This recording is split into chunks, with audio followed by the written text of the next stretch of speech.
have all that. And for me, some of these things are quite obvious. When you have poor leadership, for instance, there's nothing as annoying as when your bosses, or even some people in the management category, there's nothing as annoying as when they use their power to undermine you, or to make you feel inferior, or to trample on you just because they feel they can and they know you need the job, so you're not gonna quit. And you might also have a lot other, you might also have a lot of other reasons that may lead you to that. But poor leadership also leads to very, very bad spaces. And also by poor leadership, you can also mention whereby the boss himself or herself doesn't have a clear direction on how he wants the company to be run. And if your leader doesn't have a sense of direction, all of you down the line, you're going to lose it, because they might also not want to be told, and there's nothing you're going to do about that. Then number two, when your company does not communicate properly, so poor communication in general, there's nothing as bad as one employee is given certain directive, the other one, by the time the next person is getting to, there's a whole different level of communication that went to that person. So when your communication as a company is not integrated, the communication is so bad and nothing can get done, because all of you understood or got different messages. So everybody's going to work on something different.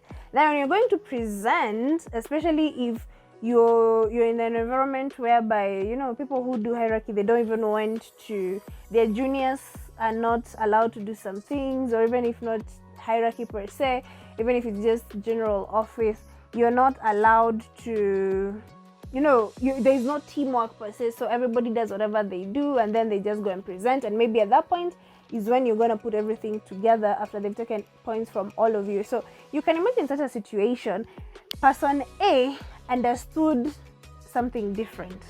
Person B understood something different. So imagine when they're tabling their findings or the solutions, you can imagine how much confusion that is, and it drains you when you've wasted hours upon hours doing a lot of nothing, and then the same person who communicated poorly from this end will shout at everybody, and it will just be this, too much of this, and it dampens your mood. And companies, honestly, it's very easy to solve that, because all they need is to just have very clear integrated communication. So whatever person A gets is the same thing that person Z will get.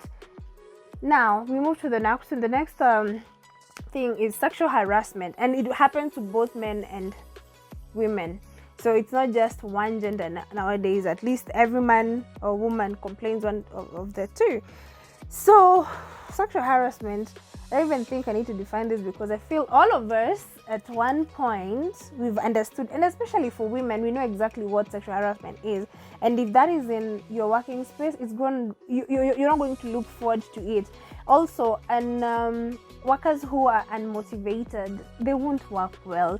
It will just be a routine. I just have to go get this money and I am out. So all you need is, once in a while, identify people who are performing well, reward them, give them an increment of some sort, a bonus or something. Just boost their morale, because if you don't do that, they're just going to do it for the sake of it, because they need money, so they're not going to quit. But it's not going to be an environment you want to stay with. Then you also need to avoid unnecessary office practices, office politics. They lead to nothing. Let everybody focus towards working together as a team for the betterment of the company. And you as a leader, ensure that people in your office are actually happy. Happy employees, happy CEO or whatever you are, you get better results. When your employees are